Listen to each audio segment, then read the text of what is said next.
What is up, FlowQers? Today we have a quick video on how to create and use filament profiles in FlowQ. Filament profiles are essential for matching your print files to the proper printer, so that your prints are always running on the correct printer with the proper color and material.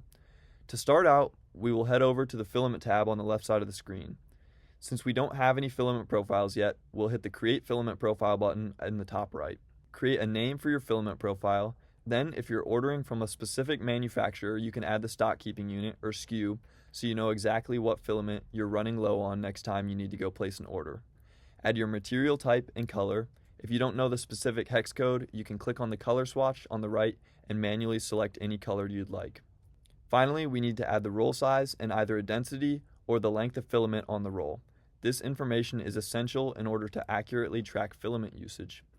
We are currently working on implementing a database of most filament manufacturers and filament types, so you don't have to enter this information manually, but for now, I've provided a breakdown of the most common filament types with their lengths and densities on the screen. Now that we have a filament profile, let's go ahead and add some inventory so we can start tracking our filament. Go to the Inventory Adjustments tab and click Add Order. Enter your order number, select the filament profile you want, and enter the quantity ordered in kilograms and the total cost of filament.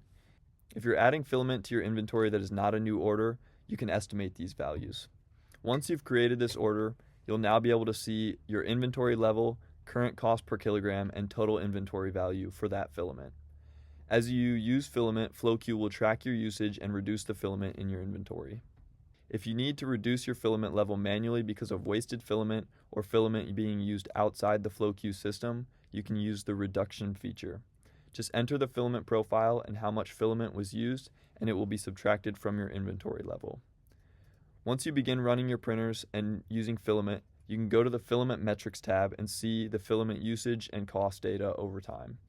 That's all there is to it. Now you know the basics of filament profiles and tracking in FlowQ. If you want to learn more about FlowQ, go ahead and hit the subscribe button below, and as always, thanks for watching.